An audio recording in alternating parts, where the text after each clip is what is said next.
Hello po mga kapinoy. Ayan po, kagigising ko lang po. Nag-prepare na po ako kasi papasok po ako ng school.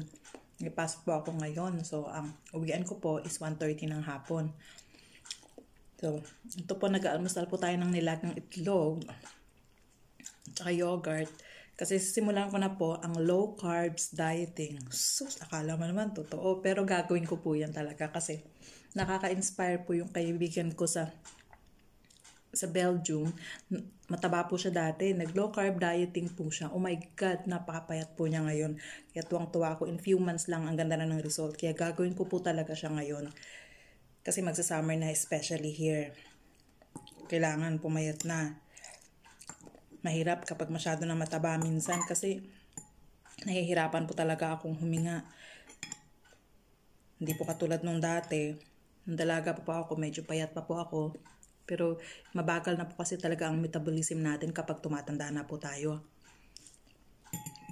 Tapos po, mamaya, maglalakad po ako pa uwi galing ng school. Hindi po ako mag-bike ngayon. On the way po, magkawas po ako kasi malilate po ako.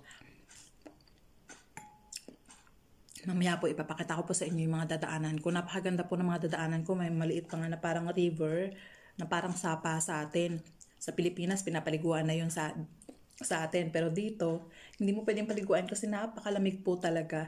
So, mamaya po, mag-usap po ulit po tayo. Mag-breakfast po muna ako.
Sige po, mag-aayos po muna ako. Mamaya po ulit.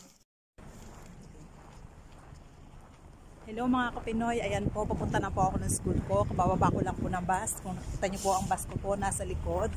So, at ito po ang school ko. Ayan po. Ayan po. Maglalakarin ko lang po. Hindi po kasi ako nag-bike ngayong araw. So, ang gagawin ko lang po, mamaya, gusto ko po kasi maglakad para naman po may exercise ako. Wala na po kasi akong exercise. Lagi po kasi ako minsan sumasakay ng bus. Tapos kung magbabike ka naman po, hindi mo maramdaman na pinagpapawisan ka kasi malapit lang naman. At 3 or 4 kilometers lang po ang school ko. So, ayan po. Ngayon pong araw na to, maglalakad po tayo kahit malamig. Hindi na po masyadong malamig. Siguro mga -5 lang po dito ngayon sa Finland. So, hindi po siya ganun kalamig. Yan po. Nakalimutan ko po magdala ng pipo. Buti na lang po may hood tong aking jacket.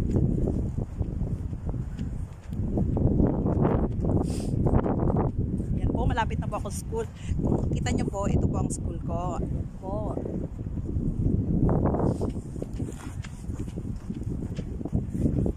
Hello nga po pala sa nanay ko dyan sa Pilipinas. Mga kapatid ko po, kamusta po kayo? Magkikita na po tayo soon.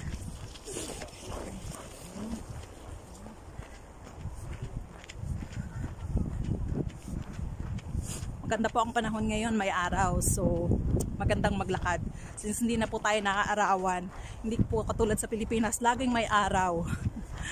Dito po, hanapin mo po ang araw. Naku, napakalamig po talaga.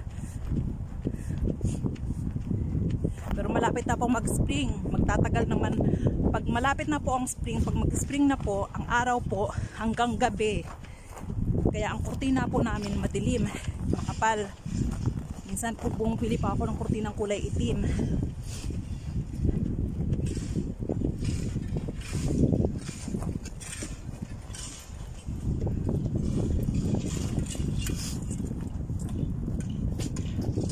Natutulog si Puno kung paano kasi lamig.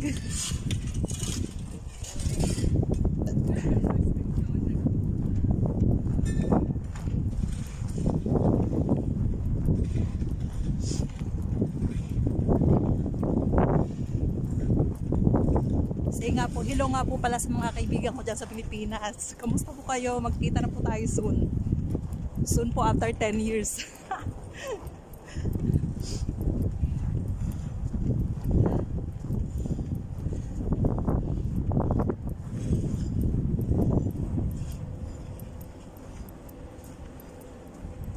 Malapit na po ako sa school.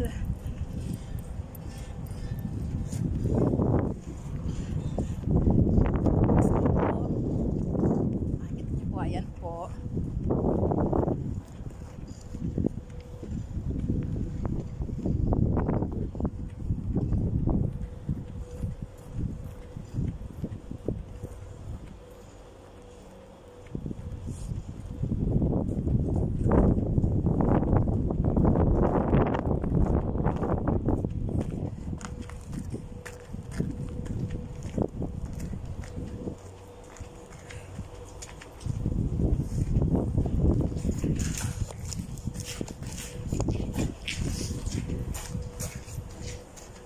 Andito na po tayo sa school.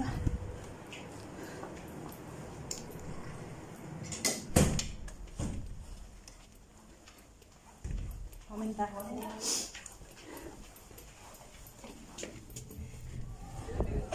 Kung makikita niyo po, ito po ang restaurant ng school namin.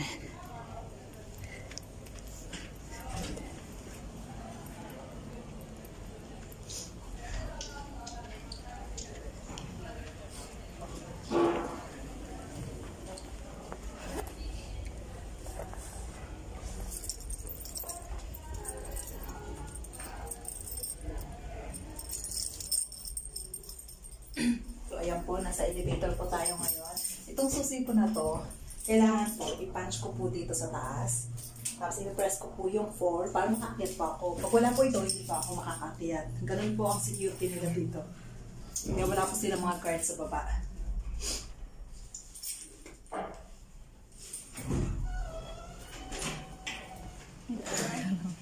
Making vlog.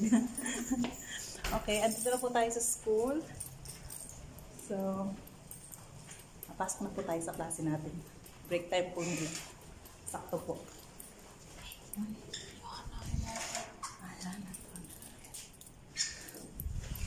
Ayan po. Nandito na po ako sa klase. So, mamaya po ulit tayo magkita.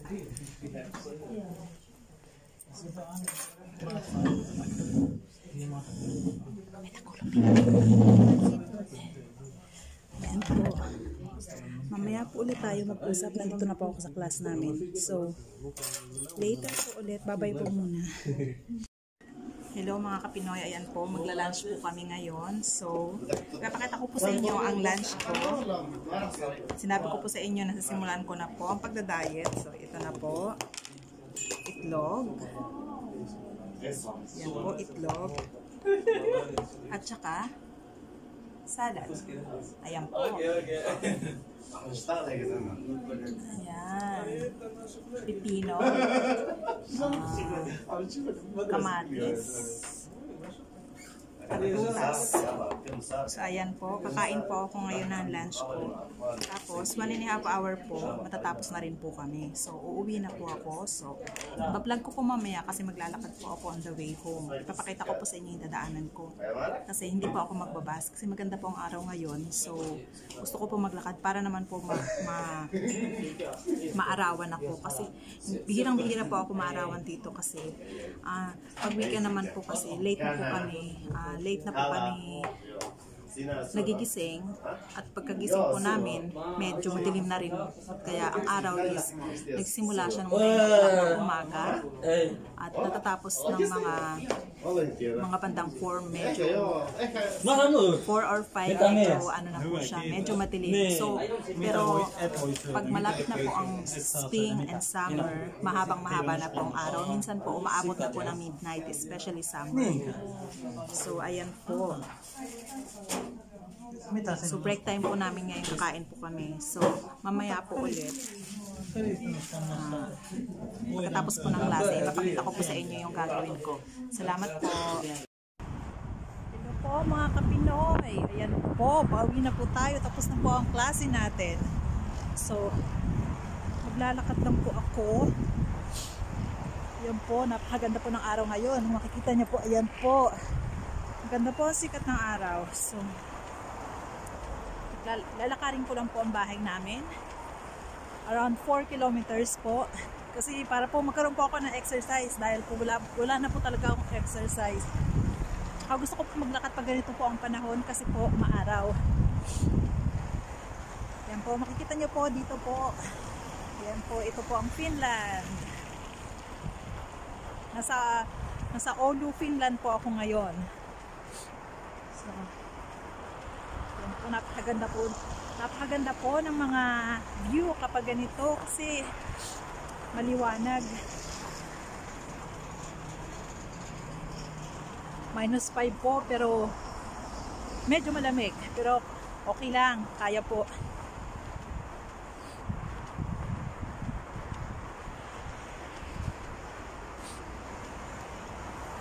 Usually po binabike ko to pero inspired po kasi ako magpapayat ngayon. Gusto ko po talagang pumayat.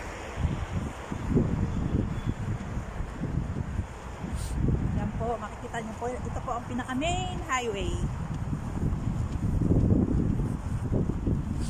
Tapos dito po sa Europe, may mga walking area po talaga. Saan po bike, pwede po ng mga tao. Kaya safe na safe po talaga dito. Hindi po siya ganun kadelikado. Yan.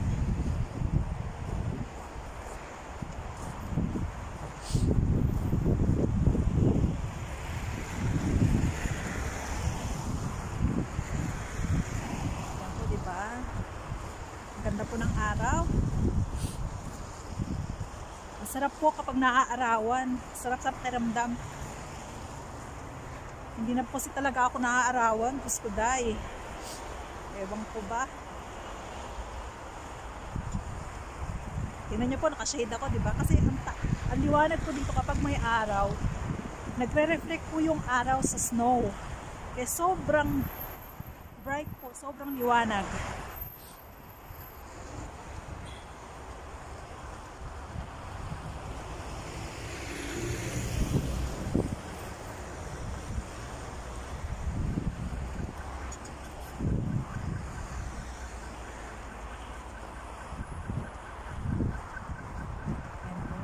Marami pong nakatingin na tao kasi nag-vlog po ako.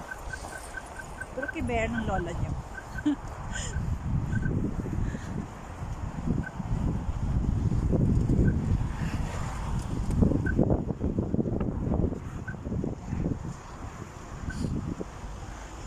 Sa stoplight po tayo.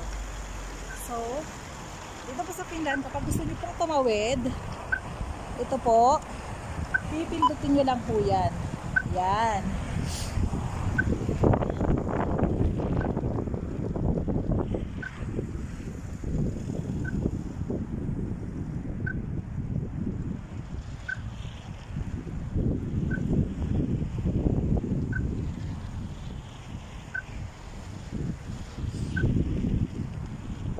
nakakangawit po pa pala ang pag-vlog. Imagine mo, hawak-hawak ko tong stick na to habang naglalakad ako. Buti na lang po may handstand po.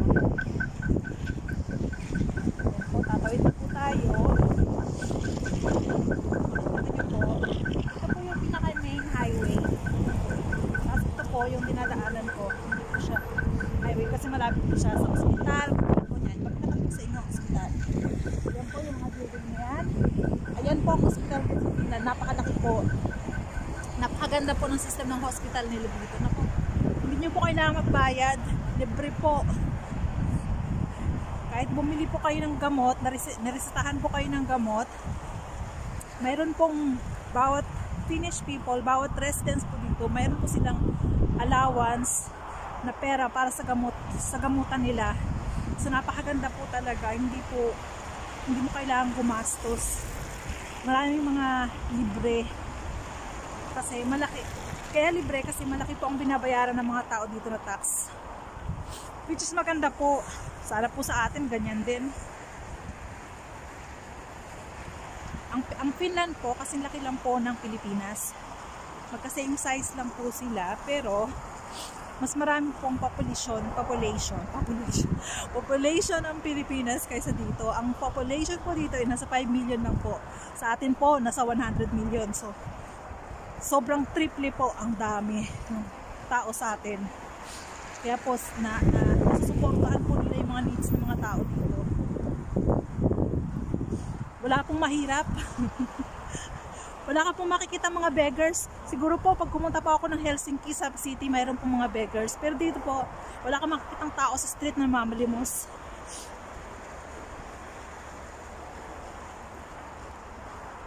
Ito naman po ay isang university.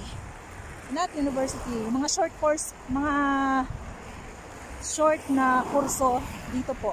Ayan. Baka iniisip nyo po, malapit na po tayo sa bahay. Malayo pa po, nakawala pa po ako sa kalahati. Gusto ko lang po talagang malakad ngayon kasi ang ganda-ganda po ng araw. Kahit natulog po yung uhog ng sipon ko. Diba? Saya-saya kinakausap ko mag-isa sa sarili ko. Ikaw lang kausap ko eh. Kayo lang eh. Kayo lang kasi kausap ko dyan eh. Kaya ayan. Kung hindi ko po gagawin to na ako mapuburyo ako. Buti na lang naisipan ko gawin to. Nakausapin ko kayo, diba?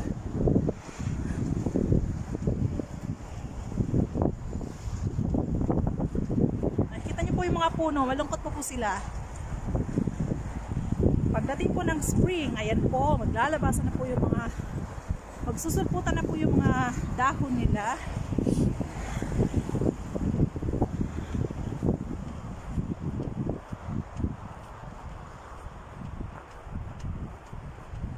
Ayan. Ipapakita po ko sa inyo na parang ilog, hindi po siya ilog, parang sapa. Napakaganda. Actually kapag summer po, ang daming isda. Ang sarap-sarap pong tingnan.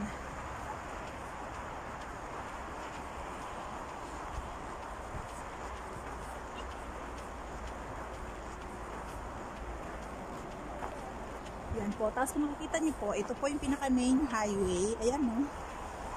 Mabibilis po ang mga sasakyan.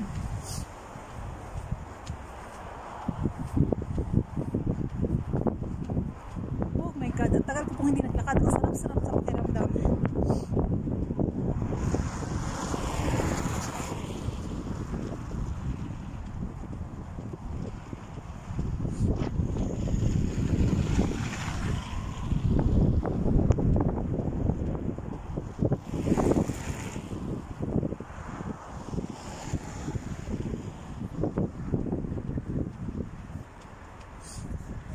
Kasi malaki. Kailangan bilisan natin. Baka masagsaan tayo. Naku!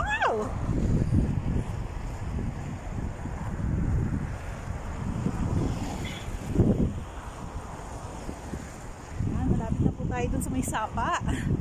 Sapa ba ang tawag sa atin doon? Yung maliliit na stream.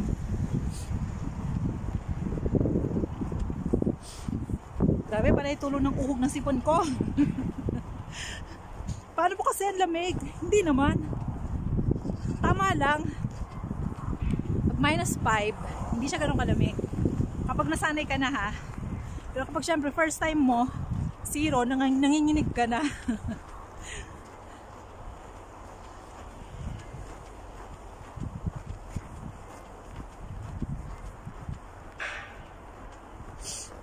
Ito po. Yan po, ospital po yan. Ito, ginagawa po ata nila dito ngayon. Yan yung ginagawa po. Alam niyo po, sinimulan po yan siguro 2 months ago. Tingnan niyo po kung gaano kabilis matapos dito. Yung mga building kapag ginagawa, hindi pa ganun karami ang workers. Ang bilis-bilis talaga nila dito. Ayan po, makikita niyo po, ito po yung stream. Yan. Yan, ang ganda po, diba? Punta po tayo dun sa may bridge.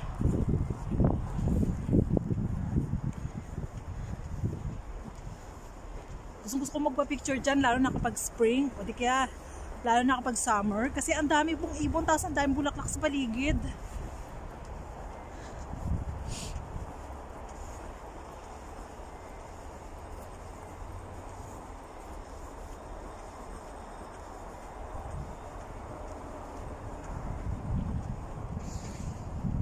Yan.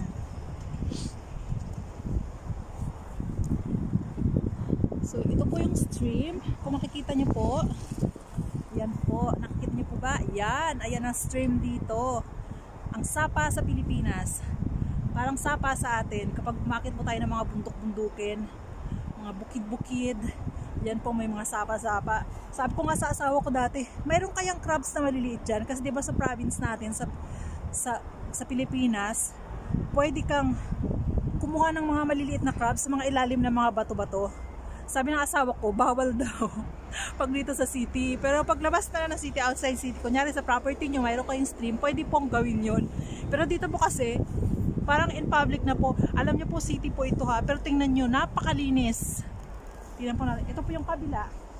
Tingnan nyo po, diba? May ice pa. Oh, ayan po. May ice pa dyan. Oh. Okay, napakalimig po niyan. Ako, pag nahulog ka ho dyan, nginig pati pepe mo. Ay, sorry po pala. Mali. Manginginig po talaga kayo na sobrang lamig.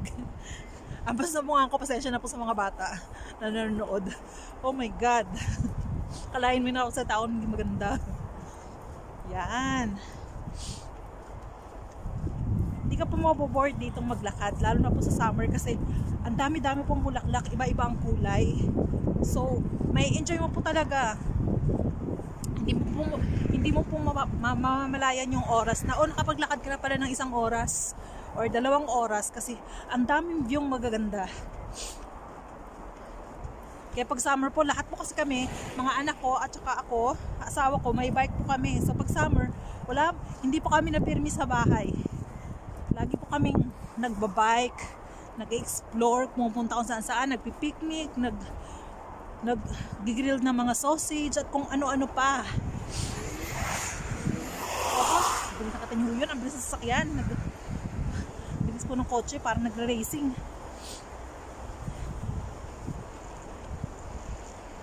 Ayan po, ang ganda po dito sa Finland, di ba? Napakatahimik, wala masyadong tao. May enjoy mo po talaga dito. Although tayo pong mga Pilipino, sanay po tayo sa ingay. Kapag nandito po ikaw, parang ang sarap-sarap sa pakiramdam kasi meron pong peace of mind.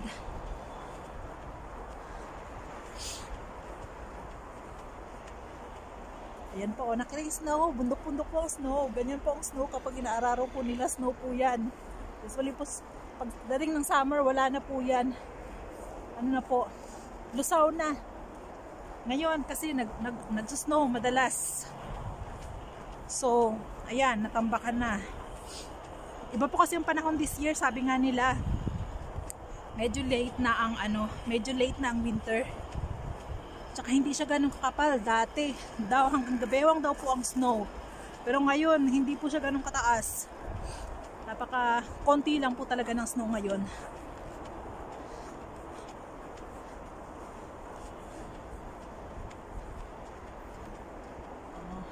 Ayun po.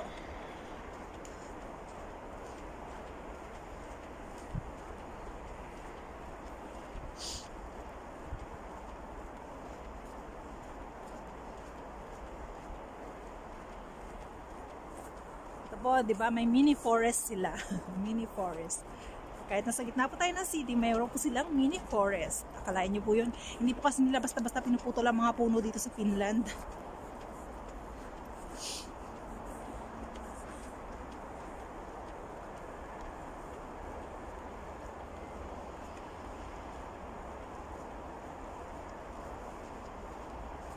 Tawid po tayo.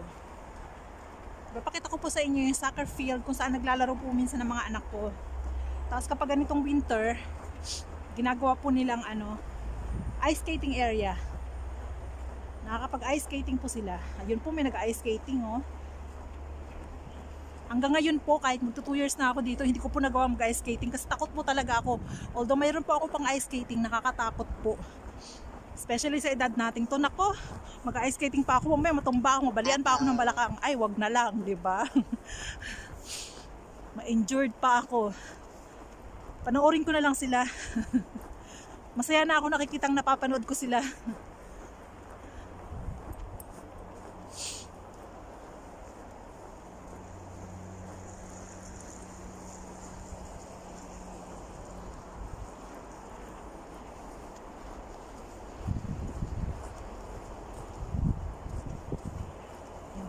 Ayan po, nasa kalagitnaan na po tayo ng paglalakad natin. So malapit na po ako sa bahay.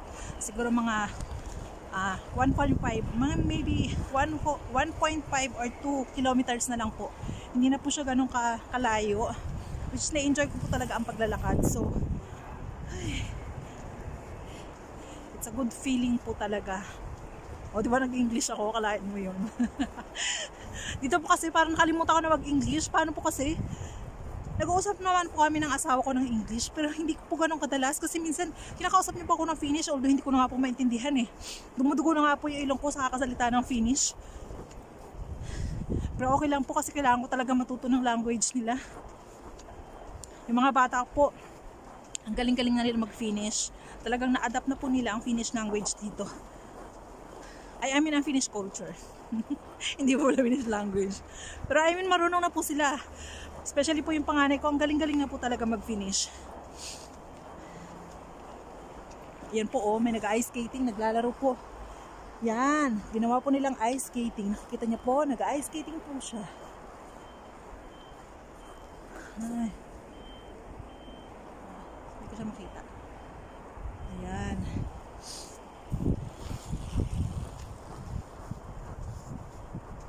Nag-bike sila sa essay. Yan po. Diba may nag-ice skating? Nakikita niyo po ba? May nag-ice skating. Ayun, nag-ice skating siya. Ayan po. Sa summer po, soccer field po yan. Pero since wala naman pong grass ngayon dahil snow po ang nandyan, ginagawa po ng government is kinikinis po nila yan. Kinikinis nila para makapag-ice skating ang mga tao. Yan po, nag-practice po ng ice hockey.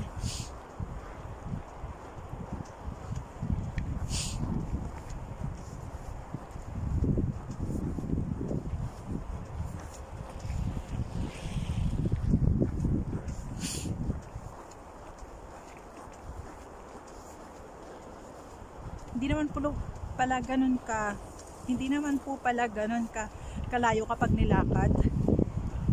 Iniisip ko lang po dati talaga napakalayo kapag nilalakad. Pero parang na-realize ko ngayon hindi naman ganun pala. Tingnan niyo po ang bilis ko. Oh my gosh. Alam niyo po ba dito, itong area na to, yan yung vacant area na yan. Ako kapag summer po, ang dami-dami pong bulaklak, tapos ang dami-dami pong mga ibon. Matutuwa po kayo. Ngayon po wala po kayong makikita mga ibon, bihirang-bihira. Pero kapag malapit na po ang summer, tapos nag-spring, nako, ang dami yung mga ibon nagbabalikan. Magugulat ka sa dami, tapos ang lalaki pa po. Niloloko nga ako ng asawa ko. Siguro, kung ako daw, makakita ako ng malaking ibon, uhuliin ko raw at lulutuin. Kasi laki ng manok, alam mo yun, ang lalaki talaga. Ito po, tunnel po tayo ngayon. Yan po, may mga art po sila sa ilalim ng tunnel. Ang mga gumagawa po niyan, mga kabataan usually. Ay, hindi ko lang po alam. Siguro po. Or maybe government din po.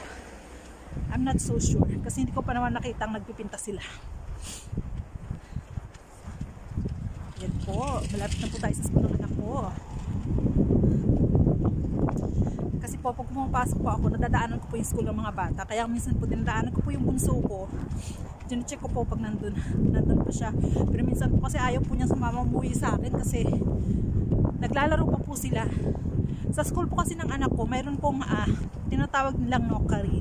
Yung nokari po, yun po yung tambayan ng mga bata after po ng klase nila. Kunyari, natapos po sila ng alas 12. Yung mga batang 8 years old, 7 years old, 9 years old, hanggang 12, ganyan, pwedeng pumunta doon at magpalipas ng oras. Example, nagtatrabaho po yung magulang nila. So pagkatapos po ng klase nila, pwede po silang tumambay doon. May pagkain po. Nagbabayad po yung anak ko ng 1 euro. So 60 pesos sa pera natin. Pero minsan ayaw ng anak ko na gumastos yung bunso. Hindi siya bumibili ng pagkain. Mas gugustuhin po kasi ng bunso kong anak na kumain sa bahay kasi napaka-picky po niya sa pagkain. Mahirap po talaga siyang pakainin. Kaya minsan kahit masarap pagkain sa school, hindi po talaga siya kumakain. Minsan kumakain po siya konti lang kasi bawal na hindi kumain. Kumakain siya konti-konti lang. Tapos babago po pag-uwi ng bahay. Kailangan magluto ako ng chicken curry. O kahit anong manok. Para lang makakain po siya ng marami. Ito po, isa pong school po ulit yan. Sa mga vocational po yan.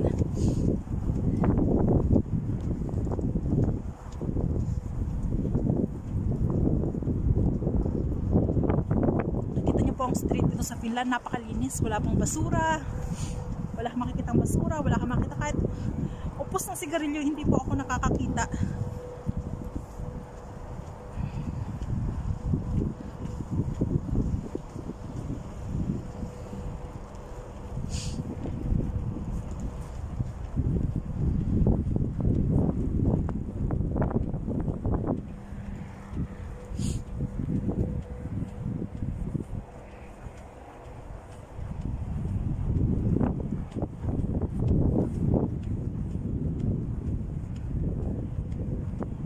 Nandito na po tayo sa Osaw, yun po yung vocational school dito.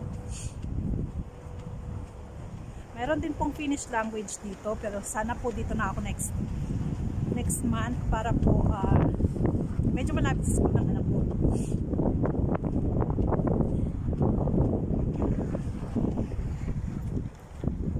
Ito po yung isang school dito. Osaw po ang tawag sa school na yan. Naman niyo po, diba? Social mga estudyante dito, lahat halos na may sasakyan. Yayamanin. Mga bata pa po yan.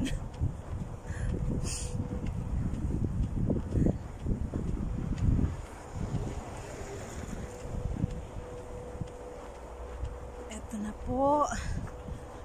Malapit na po tayo. Mga 1.5 po. Ganyan. 1.5 kilometer. Malapit na po yun. Imagine mo na maglakad ako ngayong araw, saya-saya. My God. Sana magbawasan yung mga taba-taba ko. Napakarami. Nakita niyo yan? Katawan na yan. Napakataba. Naku. Kailangan mabawasan ng konti. Para naman makapag-betting suit tayo nitong summer. Ay, charot. Swimsuit. May mga betting suit po kasi ako. Hindi nahiya po talaga ako suotin. Alam niyo po ba ng summer? Nag-swimming po kami ng asawa ko, naka-short po ako. Sabi ng asawa ko, bakit ka naka-short? Tinan mo nga sila naka-swimsuit. Sabi ko, ayoko nga, makita yung kurakot ko. Alam mo naman, ang itim ng mga hita-hita natin. Ayoko po mag-betting suit. Sabi niya, ano ka ba? Hindi ka naman mataba. Wow ha, hindi raw mataba. Pag suot mo ng betting suit, yung isang bilbilong nakalaylay. Sa kanya sexy na yun.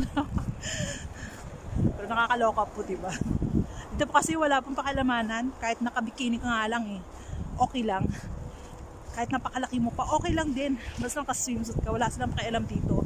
Pero pag sa atin yan, chismisan to the max na. Nako, sabihin pa sa'yo ng katabi mo na katabing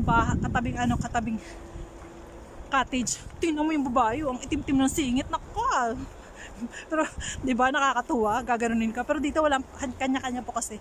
Wala pong pakialam yung mga tao. Kahit ang dami pong petrol, wala silang pakialam. Ang dami ko pong 25 cents. Nakakatuwa, di ba? Buti nga pumuti-puti na ng konting legs ko at yung mga peklat ko pumuti na rin. Kalain mo yun, nawawala na sila. Hindi mo nawawala, nandun pa rin. Pero nakakatawa, kapag pumuputi ka pala, yung mga peklat mo, pumuputi rin. Pero na-enjoy ko po yung childhood ko, kaya marami pa akong peklat. Kaya ang sabi ng asawa ko, be proud, kasi kapag marami kang peklat, ibig sabihin, naging masaya ka nung kabataan mo, na-enjoy mo. Yan, nag-uwi na yung mga estudyante.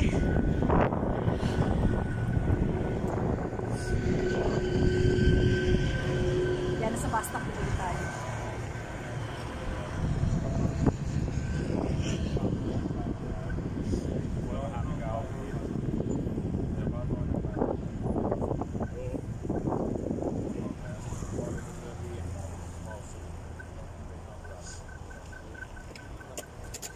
Yan, tatawid na po tayo ulit. So, malapit na po tayo sa school ng anak ko. At malapit na rin po tayo sa bahay.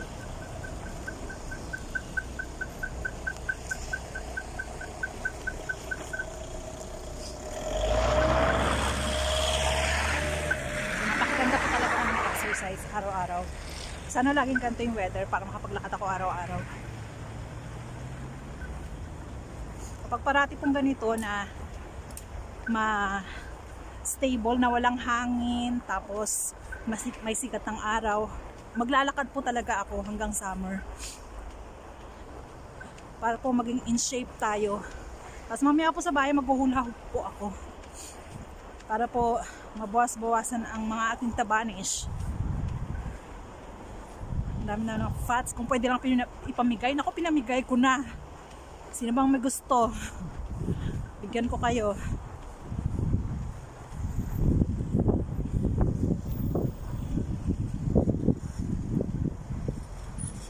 Alam nyo po dito po sa Finland, kapag tatawid po kayo at may nakita na po kayo ng sasakyan na tatawid, hihinto po sila. Nagbibigay po lagi ang mga sasakyan na patawirin po ang mga tao. Sa atin yan, naku, sagasaan ka, naku. Kailangan magmadali at tumakbo ka ng bongga. Dito kasi, kapag may pedestrian lane, expected mo na kahit malayo pa po yung sasakyan, tapos nakita ka po ng sasakyan na tatawid, hihinto po yung mga yan. Patatawirin ka po nila.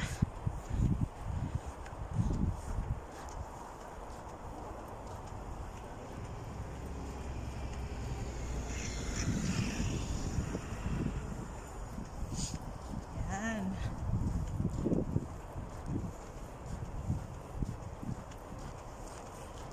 Ang haba ng lakad natin, di ba? Pero maganda po siya. Maganda po sa health. Kasi pag gantong 38 years old na po kasi ako, so kailangan ko pong mag-exercise para ma-maintain ko po yung katawan ko na healthy. Kasi alam mo na, kapag nagkakaedad, masyado na mabagal ang metabolism natin, paulit lang, no? At saka dito po makikita nyo po yung mga matatanda po. Marami pong matatanda na siguro 7 years old, 8 years old, naglalakad po sila. Minsan nga po nakaawa po kasi kahit 80 na, yung uhud-uhud lang po talaga. Naglalakad po talaga. Minsan parang gusto ko sabihin, Lola, gusto niyo po ba samahan ko kayong maglakad? Kaso nga lang, baka sungitan ako.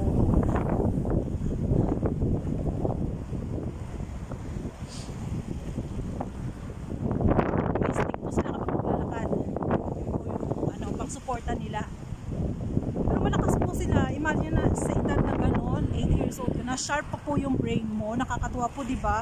Sana pagtanda ko, gano'n din ako. At sana tayo, alam mo yun, sana kapag tanda natin, gano'n tayo.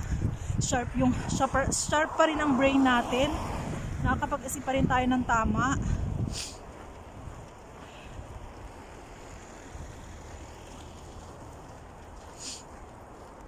Tulo na po uhog ko.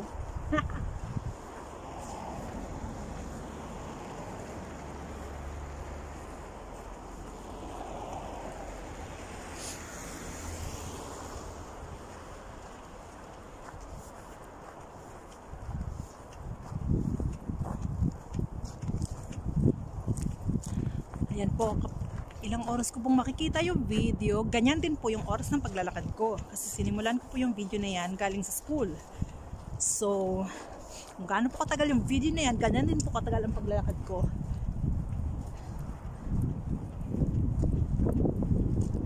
Na-inspired po kasi ako sa husband ko. Kasi po pag pumunta po siya ng city, nag-gym siya, naglalakad lang po siya. Para daw maging macho siya. So gagawin ko na rin kasi nahiyang-hiya naman ako sa katawan ko, 'di ba? Siya ang macho-macho tapos ako lumulobo. Hindi naman pwede 'yon. Ako baka makahanap ng girlet. Kailangan sabayan natin yung naaayon sa katawan niya, 'di ba, mga friendship? Kailangan natin 'yun.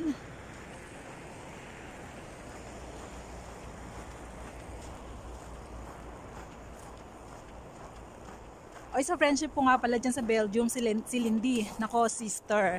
Alam mo, sinimulan ko na rin ang pagda-diet, no? Yung sinasabi mo sa akin na low carbs. Ginagawa ko na siya ngayon. Kala mo, kanina itlog lang kinain ko kanina umaga. Hanggang ngayon, itlog pa rin. Nagsalad naman ako. May kasamang salad, vegetable salad. So, pwede na. Nabusog naman ako ng konti.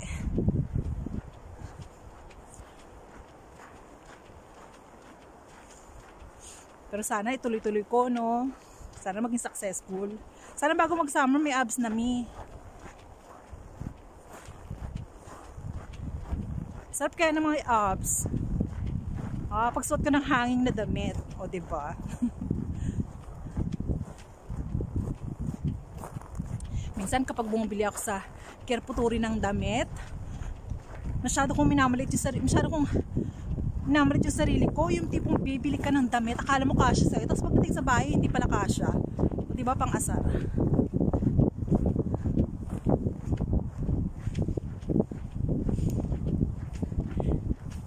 Ito na po. Nasa school na po ako ng anak ko.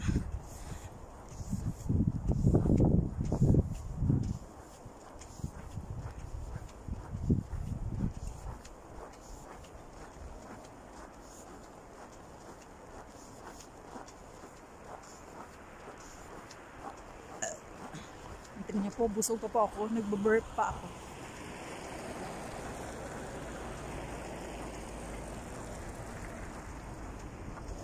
Yan po, 'di ba? Kahit nakikita niyo po ito, medyo city na to, pero tingnan niyo po, ang daming puno. Naglalakihan po ang mga puno.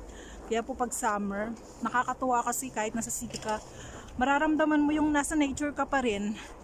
Hindi po kasi nila pinuputol yung mga puno basta-basta. Nagtatanim pa po sila.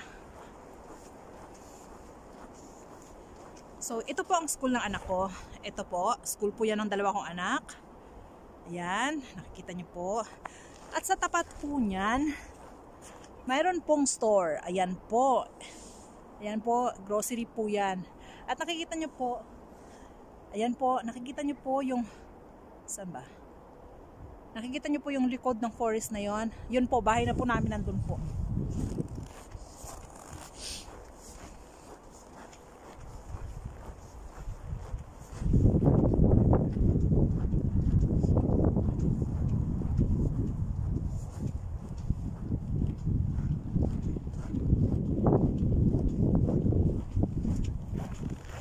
Stop po muna ha. Mamaya po ulit tayo. Push up.